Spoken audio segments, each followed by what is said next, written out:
Rail के डिब्बे की खिड़की से मैंने देश का देहाती रूप देखा जो पहले नहीं देखा था। धान के खेतों में सफ़ेद धोती और पगड़ी लगाए हुए खेतों में काम कर रहे लोग तथा चमकीले रंग बिखेरती महिलाओं को देखकर ऐसा लगा जैसे यह कोई सुंदर पेंटिंग हो। मैं खिड़की से चिपक कर बैठा हुआ था। ज़्यादातर जगहों पर लोग किसी न किसी काम में लगे दिखाई पड़े जिसमें एक तरह की लय और शांति थी। जानवर चरा रहे पुरुष, कुओं से पानी खींचकर ले जाती महिलाएं, कभी कभार कोई बच्चा नजर आ जाता और ट्रेन की ओर हाथ हिलाता पीछे छूट जाता। ये बहुत ही विस्मयकारी है कि जब कोई उत्तर की ओर बढ़ता है तो भूभाग में कैसा परिवर्तन होता जाता है। गंगा नदी के इस समृद्ध एवं उपजाऊ मैदानी इलाके तथा इसकी कई सहायक नदियों ने अनेक हमले, हलचल और परिवर्तन देखे हैं। ईसा के करीब 1500 साल पूर्व उत्तर पश्चिम से आगे तक गुजरने वाली पहाड़ी क्षेत्रों में गोरी चमड़ी वाली आर्य जाति के लोग फैल चुके थे। 10वीं शताब्दी में मुसलमान आए जो बाद में स्थानीय लोगों के साथ घुल मिल गए और देश का अभिन्न हिस्सा बन गए। एक साम्राज्य से दूसरे साम्राज्य का रास्ता बनता गया। धार्मिक जीतों का सिलसिला जारी रहा। इस वक्त तक भी कर्क रेखा के दक्षिण में विंध्य एवं सतपुड़ा की पहाड़ियों की श्रृंखला के कारण भारत का बड़ा हिस्सा इनसे पूरी तरह सुरक्षित बचा हुआ था। इसके साथ ही नर्मदा, ताप्ती, गोदावरी और कृष्णा नदियों का जाल इस तरह बुना हुआ था कि इससे भारतीय भूभाग के एक बड़े हिस्से की पूरी सुरक्षा रहती थी। वैज्ञानिक प्रगति के कारण ही इन सब भौगोलिक बाधाओं को पार करते हुए रेल ने मुझे दिल्ली पहुंचाया। मैं एक हफ्ते महान सूफी संत हजरत निजामुद्दीन के इस शहर दिल्ली में रुका और DTD&P एयर में इंटरव्यू दिया। मेरा इंटरव्यू काफ़ी अच्छा हुआ था। पूछे गए सारे प्रश्न आम थे। ऐसा कोई भी सवाल नहीं था जो मेरी योग्यता को चुनौती देने वाला हो। इसके बाद वायुसेना चयन बोर्ड में दूसरा इंटरव्यू देने के लिए मैं देहरादून रवाना हो गया। इस चयन बोर्ड में बुद्धि के बजाय व्यक्तित्व पर ज़्यादा जोर था। शायद वे स्पष्ट तौर पर शारीरिक योग्यता को ही देख रहे थे। भीतर की उत्तेजना के बाद भी मैं शांत दिख रहा था। दृढ़ संकल्प था लेकिन साथ ही चिंतित भी। मन में विश्वास होते हुए भी तनाव था। वायुसेना के लिए 25 में से जिन 8 उम्मीदवारों का कमीशन अधिकारी के लिए चयन हुआ उसमें मैं 9वें नंबर पर ही आकर अटक गया। इसे लेकर मेरे भीतर एक गहरी हुक सी उठी। किंग करते हुए रिमूड सा हो गया मैं। मुझे यह समझने में थोड़ा वक्त लगा कि वायुसेना में नौकरी पाने का अवसर जो मेरे हाथों के करीब ही था आकर निकल गया। मैं चेन बोर्ड से बाहर आ गया और एक चट्टान के किनारे पर खड़ा हो गया। नीचे एक झील थी जिसमें ऊंचाई से एक झरना गिर रहा था। कभी झील झिलमिलाती, कभी झरना स्थिर दिखता। मुझे पता था कि आने वाले दिन काफ़ी मुश्किल भरे होंगे। ऐसे कई सवाल थे जो जवाब चाहते थे। ऊहापोह में उलझा मैं श्री ऋषिकेश आ गया। मैंने गंगा में स्नान किया और इसकी शुद्धता का आनंद लिया। इसके बाद मैं छोटी सी पहाड़ी पर बने शिवानंद आश्रम में गया। जब मैंने आश्रम में प्रवेश किया तो मुझे तीव्र कंपन महसूस हुए। मैंने देखा कि चारों ओर बड़ी संख्या में साधु समाधि लगाए बैठे हैं। मैंने पढ़ा था कि साधु आत्मिक व्यक्ति होते हैं। वे व्यक्ति जो अपने अंतर्ज्ञान से ही सब कुछ जान लेते हैं। अपने उदासी के क्षणों में ही मैं उन सवालों का जवाब खोजने चला जो मुझे परेशान किए हुए थे। मैं स्वामी शिवानंद से मिला। बिल्कुल भगवान बुद्ध की तरह दिखने वाले वह श्वेत धवल धोती और पैरों में खड़ाऊ पहने हुए थे। मैं उनकी अत्यंत सम्मोहक, एकदम बच्चे जैसी मुस्कान और कृपालु भाव देखकर दंग रह गया। मैंने स्वामी जी को अपना परिचय दिया। मेरे मुस्लिम नाम की उनमें जरा भी प्रतिक्रिया नहीं हुई। मैं और आगे कुछ बोल पाता इससे पहले ही उन्होंने मेरी उदासी का कारण पूछ लिया। उन्होंने कहा, यह मत पूछना कि मैंने यह कैसे जाना कि तुम उदास हो। फिर मैंने उनसे यह नहीं पूछा। मैंने उन्हें भारतीय वायुसेना में अपने नहीं चुने जा पाने की असफलताओं के बारे में बताया।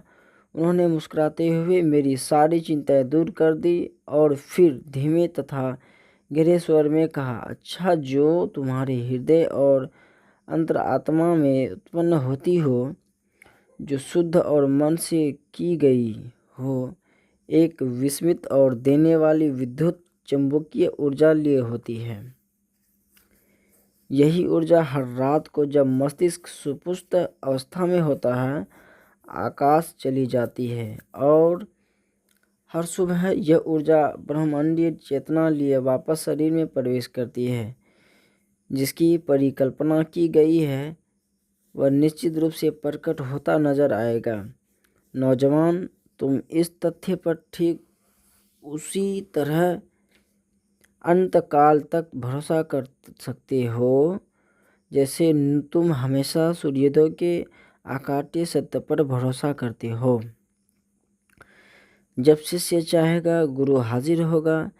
कितना सच है यह गुरु अपने शिष्य को रास्ता दिखाता है जो अपने रास्ते से थोड़ा भटक गया है। अपनी नियति को स्वीकार करो और जाकर अपना जीवन अच्छा बनाओ। नियति को मंजूर नहीं था कि तुम वायुसेना के पायलट बनो। नियति तुम्हें जो बनाना चाहती है उसके बारे में अभी कोई नहीं बता सकता, लेकिन नियति यह पहले ही तय कर चुकी है। अपनी इस असफलता को भूल जाओ, जैसे कि नियति को तुम्हें यहाँ लाना ही था। असमंजस से निकल अपने अस्तित्व के लिए सही उद्देश्य की तलाश करो। अपने ईश्वर की इच्छा पर छोड़ दो। स्वामी जी ने कहा, मैं दिल्ली लौट आया और DTT एंड P एयर जाकर अपने इंटरव्यू के नतीजे के बारे में पता लगाया। जवाब में मुझे नियुक्ति पत्र दे दिया। अगले ही दिन मैंने 250 रुपये के मूल वेतन पर वरिष्ठ वैज्ञानिक सहायक के पद पर काम संभाल लिया। मैंने सोचा, अगर यही मेरी नियति है तो इसे होने दिया जाए। आखिरकार अब मुझे काफ़ी मानसिक शांति थी। वायुसेना में चयन नहीं हो पाने का दुख मैंने भुला दिया था। यह सब सन 1958 की बातें हैं। निदेशालय में मुझे तकनीकी केंद्र उड्डयन में लगाया गया। अगर मैं हवाई जहाज उड़ा नहीं रहा था तो कम से कम उन्हें उड़ान के लायक बनाने में तो मदद कर ही रहा था, ऐसा मैं सोचा करता था। निदेशालय में मेरी नौकरी के पहले साल के दौरान मैंने ऑफिस इंचार्ज R वरदराजन की मदद से एक प्रावधानिक लक्ष्य भेदी विमान का डिज़ाइन करने में सफलता हासिल कर ली। निदेशक D नीलकंठन ने इसकी काफ़ी तारीफ की। विमानों के रखरखाव का अनुभव हासिल करने के लिए मुझे aircraft and armament testing unit, विमान एवं हथियार प्रशिक्षण इकाई A&ATU कानपुर भेजा गया। उस समय वहां MK-1 विमान के परीक्षण का काम चल रहा था। इसकी कार्य प्रणालियों के मूल्यांकन को पूरा करने के काम में मैंने भी हिस्सा लिया। उन दिनों भी कानपुर एक बड़ी आबादी वाली शहर था। किसी औद्योगिक शहर में रहने का मेरा यह पहला अनुभव था। ठंडा मौसम, भीड़, शोर शराबा और धुआं, यहाँ सब एकदम रामेश्वरम के माहौल से ठीक विपरीत था। यह मुझे विशेष दिक्कत आलू को लेकर भी थी, क्योंकि सुबह नाश्ते से लेकर रात के खाने तक हर खाने में यह होता था। अपनी मिट्टी की गंध और परिवार का संरक्षण छोड़कर यहाँ की फैक्ट्रियों में रोजगार की तलाश में गांव से लोग आते थे। मुझे इन भटकते लोगों को देखकर बड़ा दुख हुआ। मेरे दिल्ली लौटने पर मुझे बताया गया कि DTD&P ने डॉट लक्ष्य के डिज़ाइन का काम अपने हाथ में लिया है और मुझे डिज़ाइन टीम में शामिल किया गया है। तब मैंने इस डिज़ाइन के प्रारंभिक अध्ययन किया और बाद में इसका डिज़ाइन भी तैयार किया तथा ऊर्ध्वाधर उड़ान भरने और विमान उतारने के प्लेटफॉर्म को भी विकसित किया। मैं हॉट कॉकपिट के विकास एवं निर्माण के काम से भी जुड़ा था। 3 साल गुजर चुके थे तब बेंगलोर में वैमानिकी विकास प्रतिष्ठान ADE की स्थापना की गई और मुझे इस नए प्रतिष्ठान में भेज दिया गया। बेंगलोर शहर कानपुर के मुकाबले ठीक उल्टा था। दरअसल मेरा मानना है कि हमारे देश ने लोगों को बड़ा अतिवाद बना दिया है। मैं मानता हूँ कि यह इसलिए है क्योंकि कई शताब्दियों तक विदेशी आक्रमणों के चलते इस देश में उजड़ने बसने का लगभग अंतहीन सिलसिला चलता रहा और उसने हमारी एक साथ रहने की क्षमता को नष्ट कर दिया। बजाय विद्रोही हो जाने के हमने अपने भीतर जहाँ सहृदयता एवं क्रूर, संवेदनहीन और निर्दयी भी हो गए। साधारण दृष्टि से तो हम सजीव नजर आते हैं, परंतु यही दृष्टि आलोचनात्मक हो तो हम विलक्षण हो जाते हैं।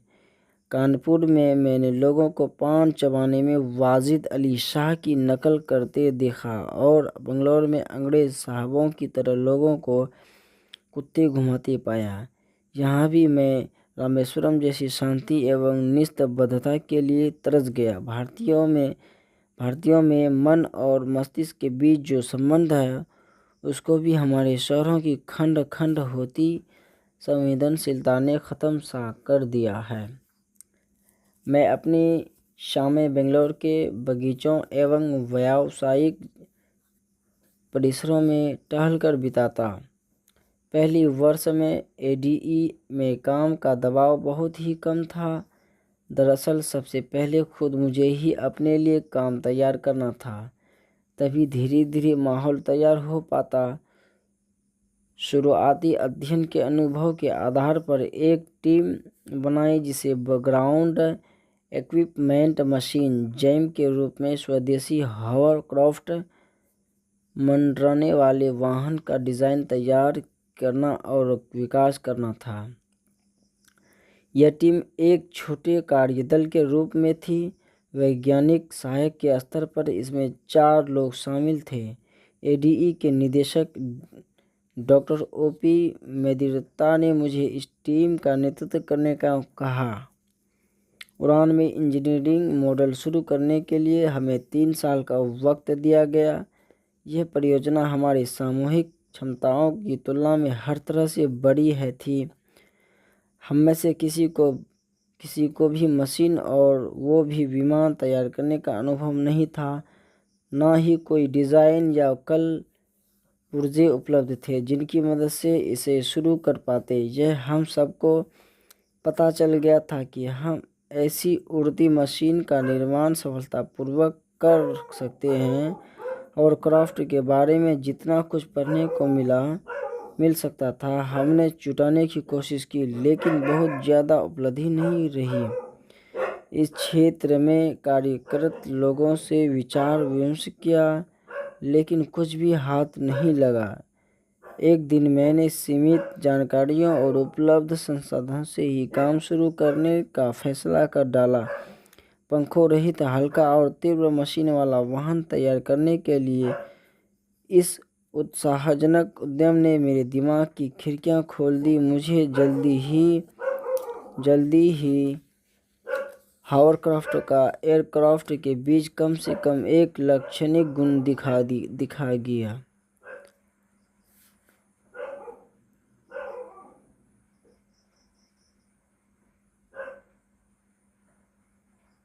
आखिरकार राइट बंधुओं को भी पहला हवाई जहाज तैयार करने में 7 साल लग गए थे। मैंने पाया कि जेम परियोजना के विकास के लिए काफ़ी अच्छे अवसर हैं। ड्राइंग बोर्ड पर कुछ महीने काम करने के बाद हम लोग सीधे हार्डवेयर विकसित करने में जुट गए।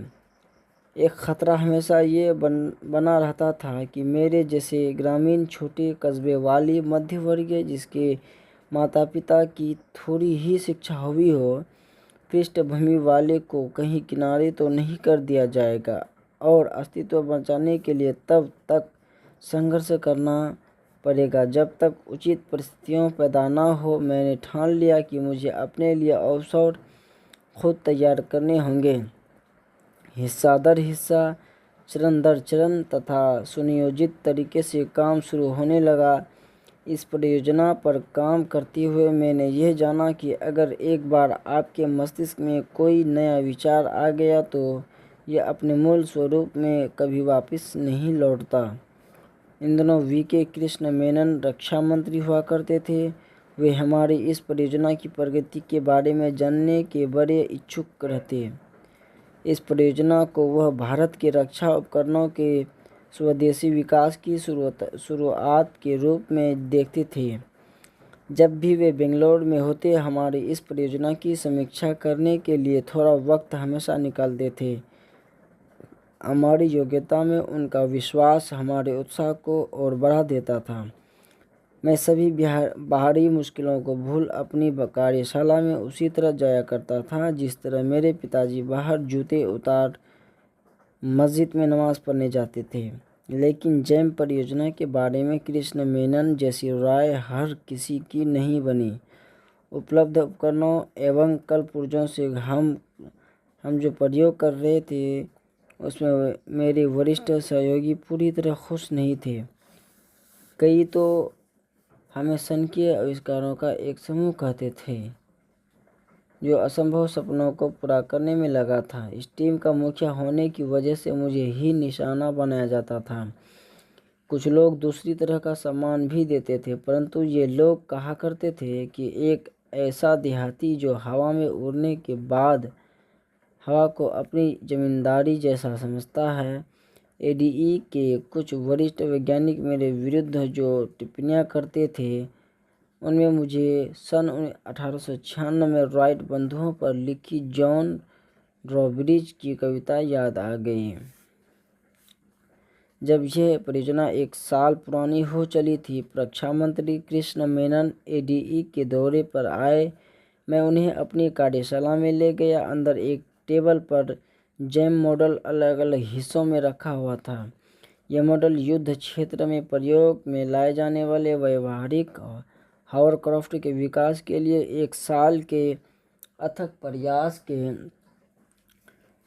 प्रयास को दर्शा रहा था। कृष्ण मेनन ने आश्वस्त होने के लिए कि अगले वर्ष यह परीक्षण उड़ान में शामिल कर लिया जाएगा मुझसे एक के बाद एक कई सवाल पूछे। उन्होंने डॉक्टर मेदी रत्ता से कहा, कलाम की इस जुगत से जेम की परीक्षण उड़ान संभव है। भगवान शिव के वाहन के प्रतीक रूप से इस हॉवरक्राफ्ट को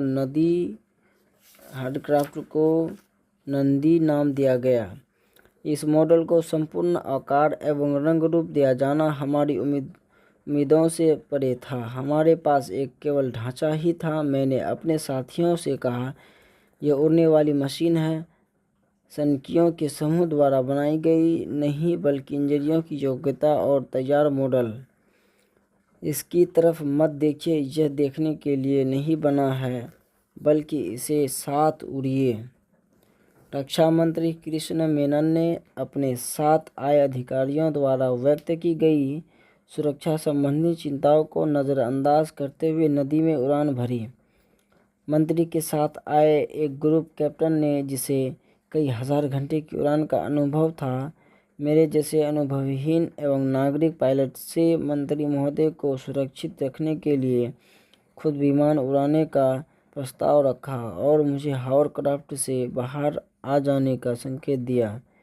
जिस मॉडल को मैंने बनाया था उसे उड़ाने में मुझे कोई शंका नहीं थी और तब मैंने नहीं कहा, इशारा करते हुए सिर हिला दिया। इस तरह संकेतों में मेरे और उस ग्रुप कैप्टन के संवाद को देखते हुए कृष्ण मेनन ने हंसकर उस ग्रुप कैप्टन के सुझाव को नकार दिया और मुझे उड़ान भरने का संकेत दे दिया। वे बहुत खुश थे। तुमने दिखा दिया कि हॉवरक्राफ्ट के विकास में जो बुनियादी समस्याएं थी उन्हें दूर कर लिया गया। इससे भी शक्तिशाली वाहन तैयार करो और मुझे दूसरी बार की सवारी के लिए बुलाओ। कृष्ण मेनन ने मुझे कहा। ग्रुप कैप्टन गोले, जो कालांतर में एयर मार्शल तक बने, बाद में मेरे बहुत अच्छे दोस्त बन गए। हमने इस परियोजना को समय के भीतर पूरा कर लिया था। हमारे पास अब 550 किलोमीटर वजन और 40 मिमी वायु दबाव पर उड़ सकने वाले हॉवरक्राफ्ट था। डॉक्टर मेदी रत्ता हमारी उस उपलब्धियों से काफ़ी प्रसन्न थे, लेकिन तभी कृष्ण मेनन रक्षा मंत्रालय से हट गए और दूसरी बार आने का उनका वायदा पूरा नहीं हो पाया। बदली हुई अवस्था में स्वदेशी हॉवरक्राफ्ट को सेना में इस्तेमाल करने से अपने सपने को साकार बनाने में कईयों की संगति नज़र नहीं आई। वास्तव में आज भी हम हॉवरक्राफ्ट का आयात करते हैं। फिर यह परियोजना विवादों में फंस गई और अंत में इसे ताक पर रख दिया गया। मेरे लिए यह एक नया अनुभव था। अभी तक मैं सिर्फ आकाश को ही अपनी उड़ान की सीमा समझता था, लेकिन अब लगा था कि सीमाएं तो और भी करीब है। कुछ मर्यादाएं हैं जो जीवन को चलाती है। तुम सिर्फ इतना ही भार ही उठा सकते हो जितना भी चाहो। तुम सिर्फ इतना ही सीख सकते हो। तुम सिर्फ एक हद तक कठोर परिश्रम कर सकते हो। तुम सिर्फ एक दूसरी तक आगे जा सकते हो। मैं इस वास्तविक का सामना करने का इच्छुक नहीं था। मेरा दिल और आत्मा तो नंदी में बसी हुई थी। अब इसका कोई उपयोग नहीं होना था जब मेरे अंतर्मन को पूर्णतः आविष्कार्य में था। मैं निराश हो चुका था और मेरे भ्रम टूट चुके थे। उलझनों और अनिश्चितता के इस दौर में मुझसे मेरे बचपन की यादें लौट आई थी और उन यादों में मैंने अब नए अर्थ खोजने शुरू किए। पक्षी शास्त्री कहा करते थे, सत्य की तलाश करो और सत्य ही तुम्हें रास्ता दिखाएगा। जैसा कि बाइबल में कहा गया है, मांगो तुम्हें मिलेगा। यह सब तुरंत नहीं हो जाता, लेकिन फिर भी यह हुआ। एक दिन डॉक्टर मेदी रत्ता ने मुझे बुलाया और हॉवरक्राफ्ट के बारे में पूछताछ की। जब उन्हें बताया गया कि यह उड़ान भरने के लिए पूरी तरह सक्षम है, तो उन्होंने मुझे अगले दिन एक विशिष्ट व्यक्ति के समक्ष इसका प्रदर्शन करने को कहा। अगले हफ्ते के दौरान हमारे वर्कशॉप में किसी भी वीआईपी के आने का कार्यक्रम नहीं था, तो मैं भी अपने साथियों को डॉक्टर मेदी रत्ता का ये निर्देश बता दिया और हमें एक नई आशा का संचार हुआ। अगले दिन डॉक्टर मेदी रत्ता उस विशिष्ट अतिथि को हमारा तैयार किया हुआ हॉवरक्राफ्ट दिखाने लाए। एक लंबा खूबसूरत दाढ़ी वाला व्यक्ति। उस शख्स ने उनसे कई सवाल किया। मैं उनकी साफ सोच एवं विषयनिष्ठता से बहुत प्रभावित हुआ। क्या आप मुझे इसमें सवारी करा सकते हैं? उन्होंने मुझसे पूछा। उनके इस अनुरोध में मेरी खुशी का ठिकाना नहीं रहा। आखिरकार किसी ने तो यहाँ आकर मेरे काम में दिलचस्पी दिखाई। इस हॉवरक्राफ्ट में हमने करीब 10 मिनट तक हवा पर सवारी की। हालांकि नंदी जमीन से कुछ ही सेंटीमीटर ऊपर था। दरअसल यह उड़ान नहीं थी, बल्कि हम हवा में तैर रहे थे। नंदी आरूढ़ इस अतिथि ने मुझसे मेरे बारे में बहुत सवाल पूछे तथा सवारी कराने के लिए धन्यवाद दिया और रवाना हो गए। खुद पहले अपना परिचय नहीं देने वाले ये विशिष्ट अतिथि कोई और नहीं बल्कि Tata institute of fundamental research TIFR के निदेशक प्रोफेसर MG के मेनन थे। एक हफ्ते बाद मुझे Indian committee for space research की ओर से साक्षात्कार के लिए बुलावा आया। यह साक्षात्कार रॉकेट इंजीनियर पद के लिए था। उस समय भारतीय अंतरिक्ष अनुसंधान समिति के बारे में जितना मालूम था वह यह कि भारत में अंतरिक्ष अनुसंधान के लिए TIFR में विलक्षण लोगों की एक संस्था बनाई गई है। मैं साक्षात्कार के लिए मुंबई गया। साक्षात्कारों में किस तरह के प्रश्न पूछे जाएंगे इस बारे में मुझे जरा भी जानकारी नहीं थी। कुछ पढ़ने या किसी अनुभवी व्यक्ति से बात करने का जरा भी समय नहीं था। मेरे कानों में लक्ष्मण शास्त्री द्वारा सुनाए श्रीमद् भगवद गीता के अंश गूंज रहे थे। मुझे याद आया कि विजय होने के लिए सबसे अच्छा तरीका यह है कि विजयी होने की जरूरत नहीं। जब आप भ्रमों से मुक्त एवं शांत चित्त होते हैं तभी किसी काम को पूरे बेहतर ढंग से कर पाते हैं। मैंने चीज़ों घटनाओं को उसी तरह लेना शुरू कर दिया जैसे वे मेरे जीवन में आई। ना तो प्रोफेसर MG के मेनन बेंगलोर दौरे पर हमारे यहाँ आते, ना ही मुझे यहाँ से साक्षात्कार के लिए बुलावा आता। मैंने तय किया कि इसी तरह का नज़रिया होना सबसे अच्छा है। मेरा साक्षात्कार डॉक्टर विक्रम साराभाई ने लिया। उनके साथ प्रोफेसर MG के मेनन और परमाणु ऊर्जा आयोग के तत्कालीन उप सचिव श्री सर्राफ भी थे। जैसे ही मैंने कमरे में प्रवेश किया मुझे उत्साहवर्धक और दोस्ताना पूर्वक माहौल महसूस हुआ।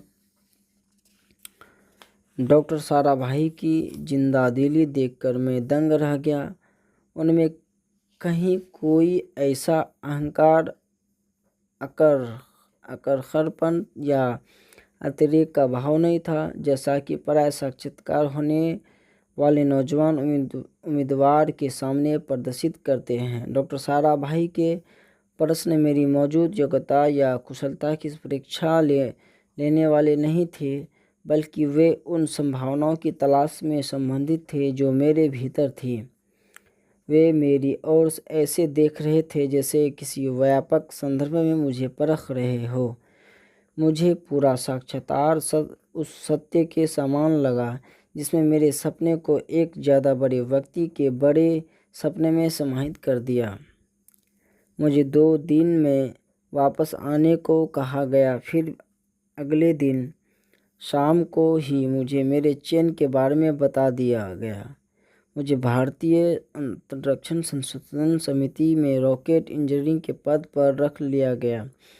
मेरे जैसे नौजवान के लिए अपना सपना पूरा करना यह एक बड़ा मौका था। भारतीय अंतरिक्ष अनुसंधान समिति में मेरा काम TIFR कंप्यूटर केंद्र में कंप्यूटर प्रशिक्षण के रूप में शुरू हुआ। यहाँ का माहौल DTT NDP एयर के माहौल से एकदम अलग था। यहाँ किसी को भी अपनी स्थिति को उचित ठहराने की आवश्यकता नहीं थी और ना ही किसी झगड़ने सुलझाने की ज़रूरत थी। सन 1962 के मध्य में भारतीय अंतरिक्ष अनुसंधान समिति ने केरल में त्रिवेंद्रम, अब तिरुवनंतपुरम के पास धुम्बा गांव में रॉकेट प्रशिक्षण केंद्र स्थापित करने का फैसला लिया। भौतिक अनुसंधान प्रयोगशाला अहमदाबाद के डॉक्टर चिटनिस ने भी थुम्बा को इस केंद्र के लिए सबसे उपयुक्त स्थान के रूप में चुना था, क्योंकि यह स्थान पृथ्वी के चुंबकीय अक्ष के सबसे करीब था। भारत में यह रॉकेट प्रौद्योगिकी पर आधुनिक शोध की शुरुआत थी।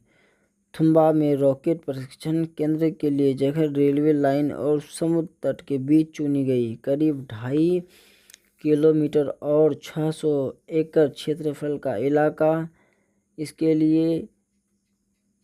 लिए लिया गया। यह इलाके में एक बड़ा चर्च भी पड़ता था, जिसकी ज़मीन इसी काम के लिए अधिग्रहण होनी थी।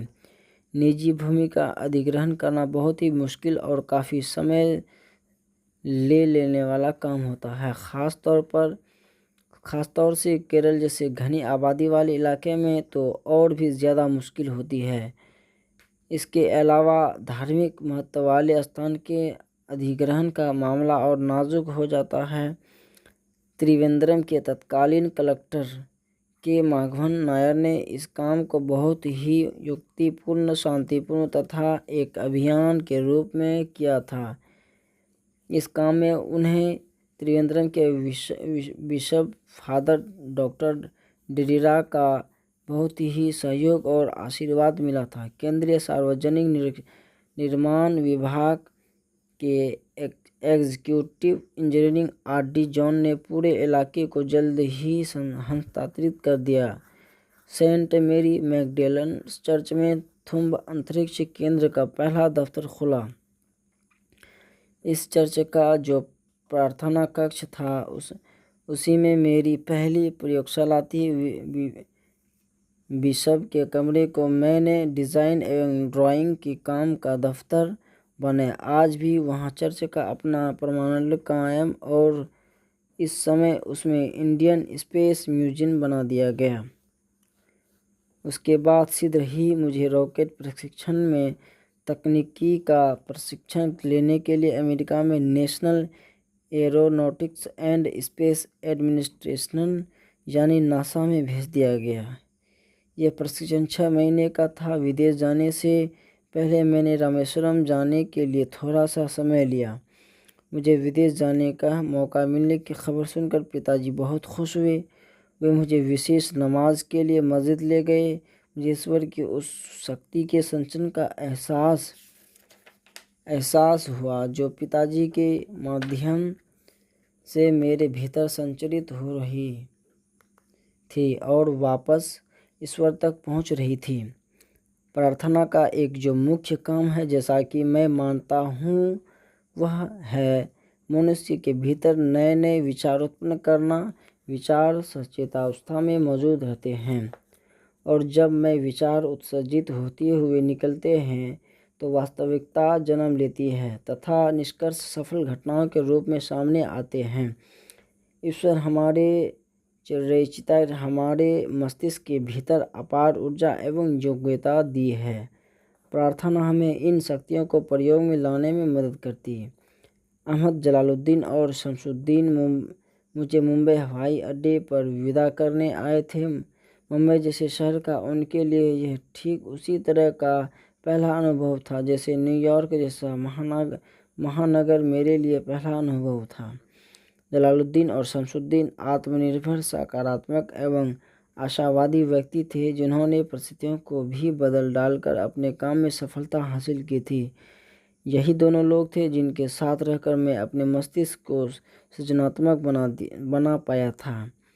मैं अपनी भावनाओं को नहीं रोक पाया और मेरी आंखें डिबडबा उठी। तब जलालुद्दीन ने कहा, आज़ाद, हमने तुम्हें हमेशा प्यार किया है और यही स्नेह तुम्हारे भीतर भी है। मैं तुम पर हमेशा गर्व रहेगा।